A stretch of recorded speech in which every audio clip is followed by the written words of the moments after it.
benefits of RTB in terms of why publishers or marketeers would want to use RTB. I would also spend a little time, maybe a few minutes, on how PubMatic plays its role in the RTB landscape. Great, thanks. I will go to the next slide. I want to talk a little bit about, first a little background on what RTB is. I think most of you are probably going to be aware of what RTB is, but let me give a little background on real-time bidding. Is actually how I feel advertising was supposed to be. Advertising is supposed to be in a way that a DSP can actually bid on every impression. A DSP using RTB technology can actually bid on every single impression. They can bid $10 on one impression, the first impression from a certain site, and they can bid 10 cents on the next impression. So that's the beauty of RTB, where you can, DSPs, advertisers, agency trading desks can actually know the value of each impression and can differentiate on an impression by impression basis and can actually bid different values. So that's what I think RTB is all about, and all the technology and everything around that. So with that, I'd like to go, talk a little bit about the growth of RTB. I think RTB came for the first time in 2009, and that's since then it has been growing tremendously. I think it's showing like a 66% growth annually, which is, I think, very healthy compared to any other growth in any other area in digital advertising. It's supposed to grow to about $5 billion in 2015. What is actually causing this growth, as you may question? I think the main thing around there is how technology is being used to make programmatic buying. How buying has changed from like a spot sale or a fixed CPM deals into bidding of each impression, and that's where what I talk about, what I say the science of search brought to display. So I think that's what is, in my mind, the primary reason. Transparency is another big element of that. DSPs, agency trading desks, advertisers, and publishers having a transparent channel where they are able to see the margins at each level. They are able to see different aspects of bidding, such as audiences and so on and so forth. So I think RTB has a very bright future. That's a key message. This data is from IDC. It's primarily for the US and the European countries, just to talk a little bit about that. I'll talk a little bit on, this changing topics a little bit, but one of the startling things, one of the things that actually I think is really, really interesting data is the how audience data actually affects RTB. How publishers are able to see better ROI using audience data. There was this study done, I think recently, where several DSPs in the US took part in this study, such as DataZoo, MediaMath, X+1, and Turn, and data was used to compare the ROI of audience data across non-RTB and RTB. And as you can see, if you use RTB and audience, you're actually seeing a 7x growth, 700% growth in the revenue and the ECPMs. So that's, I think, one of the very core values where DSPs, agency desks, ATDs, and advertisers are able to use audience data.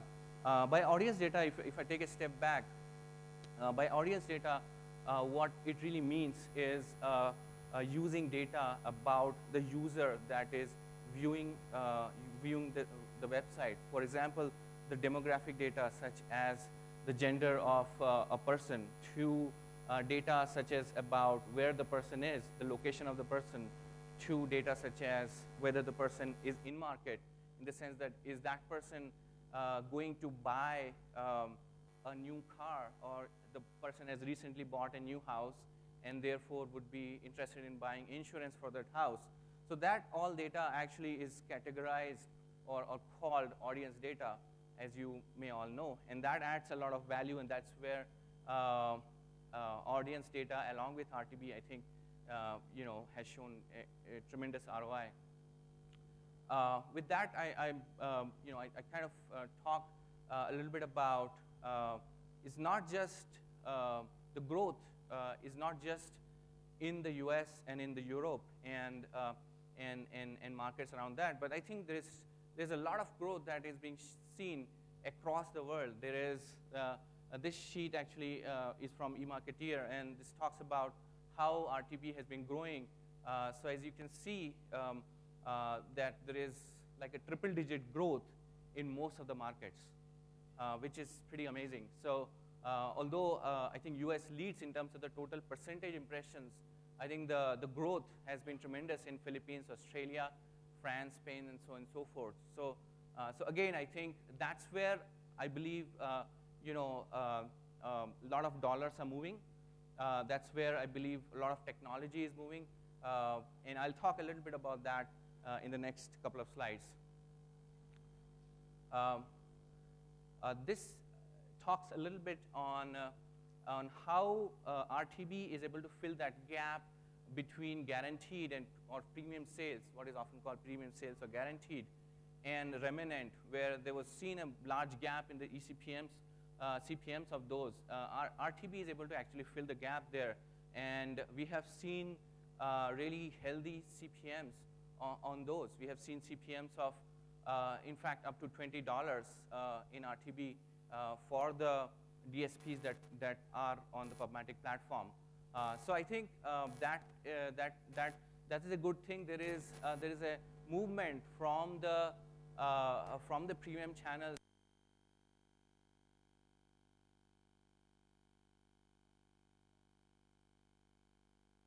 places which are actually helping this movement further in the secondary premium space. This could actually be a confusing slide, but this is much simplified than some of the other slides that I have seen, which kind of talks about the whole ecosystem of platforms, how technology and strategies fit between the publishers on the right side to the advertisers on the left side. I think the summary of the slide is there's a number of different platforms. There's a number of different providers of data. There are lots of optimizers. So I think it's a complex market out there, and it's very interesting to see the growth here. I would probably spend like 30 seconds on. I think many of us hear about different aspects of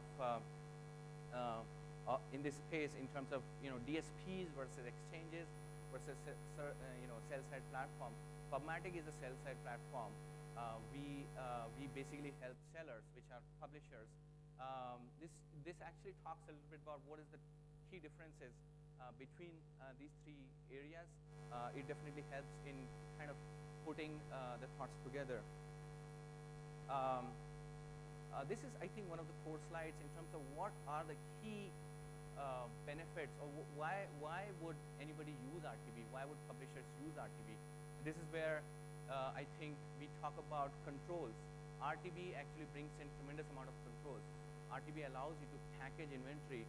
So there are publishers who are now packaging inventory in a way that mail 35 to 45 with an annual income of $110K. So that becomes a package, and publishers are using that to sell to the advertiser.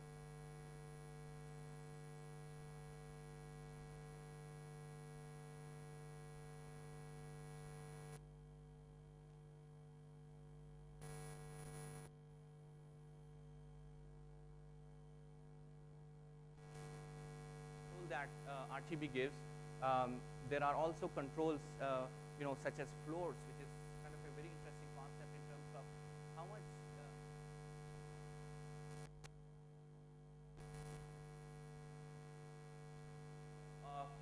what kind of rules you can set. Like, I want $6 CPM for males 35 to 45, living in the Palo Alto area, and I want a different CPM floor. That means DSPs can bid for, if they bid for $6 or above, will win the bid. Otherwise, they are not in the race. Like I said, access to buyers, to audiences, I think that's the big thing. There are companies out there in the US today, and I think it's growing in India, but companies such as Blue Kai, Excelate, Quantcast, and several other companies that provide tremendous amount of audience data. What audience data, like I talked about, is demographic data and so on and so forth. Blue Kai, for example, is a company that provides audience data for users, and you would be surprised that they are able to categorize one single person into 22,000 different categories, which is pretty amazing. So for one person, they can tell up to 22,000 different characteristics, such as the gender, the age, the annual income, to their family background, to whether they bought a Lexus convertible in the last 1 week, and so on and so forth. So this tremendous amount of data that is available. All this data, by the way, is collected on users' consent. So when users say that it's okay to collect this data, that's when they collect. And all this data is available to marketeers, to advertisers, DSPs, and agency trading desks to actually make decisions to do very deep targeting. So pretty amazing technology and strategy there. And the last is actually private marketplaces. This is again a new area that I think came about 1 year back, where publishers are able to have direct channel relationships with agencies or to advertisers through a RTB exchange, so that they have visibility and control over the pricing. And also in these cases, the technology stacks that come in between, such as the DSP or the SSP, they do not take any margin. So there is a direct relationship between the publisher and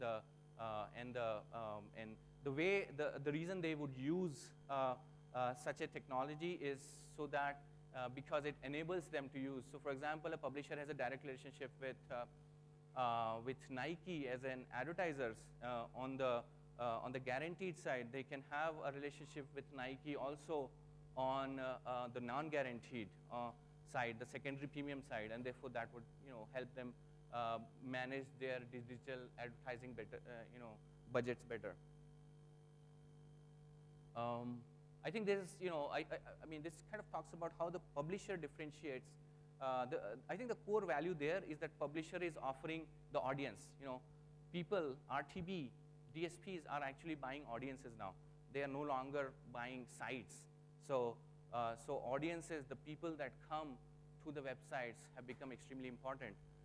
So I think that's the value that publishers are adding in terms of data, the content, which has always been there, the context, the audience, and the engagement.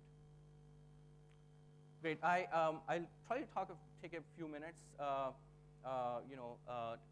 a little bit about what PubMatic, the way PubMatic offers, the services. And PubMatic is, like I said, it's a supply-side platform, and it helps publishers manage their online media strategies.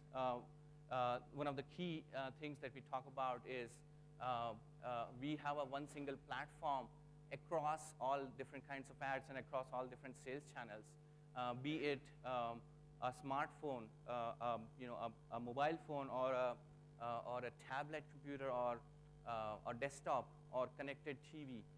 We have one single platform for all these different channels and types of ads. A little bit about PubMatic. We were formed in 2006.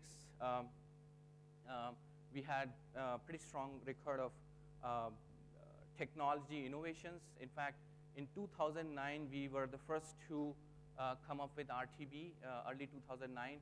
That's when we came out with RTB, and there were actually no DSPs at that time.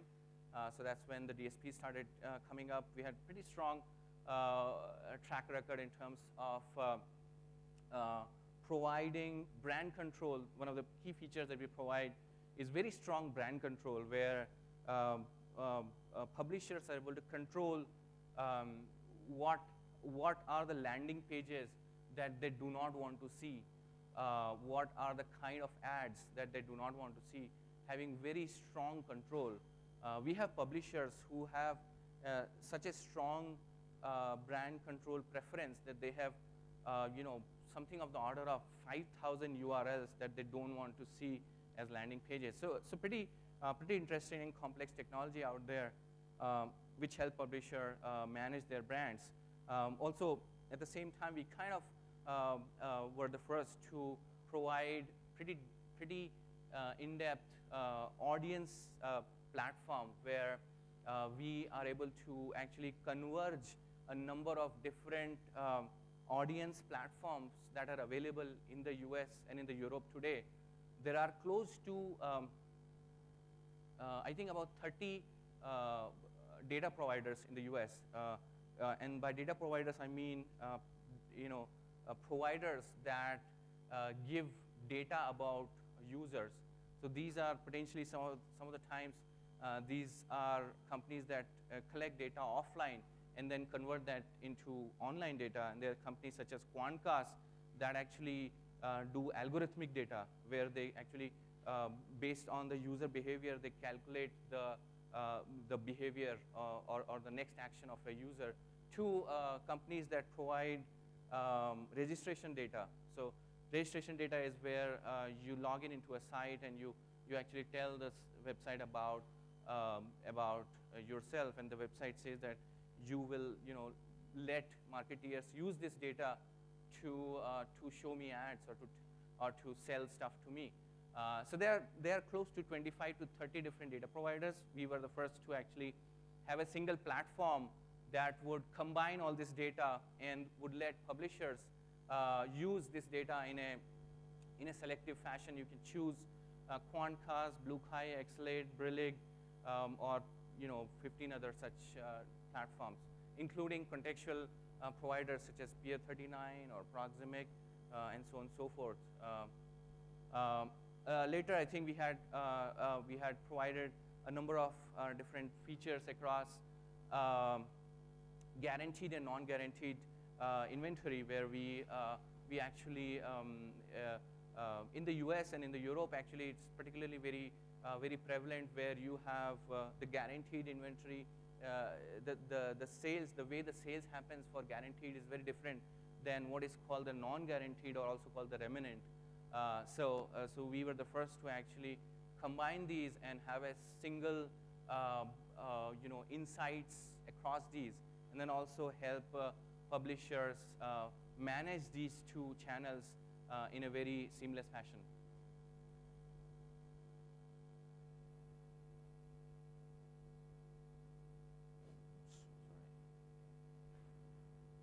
Great. I think this is, I'll probably not spend too much time on this, but I think the two key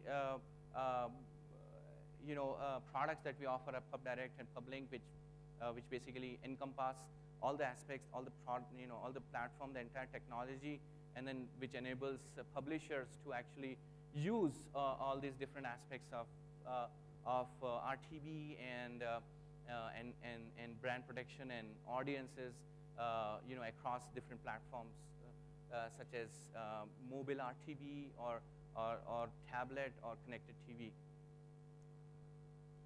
Great. I think that's probably all that I have.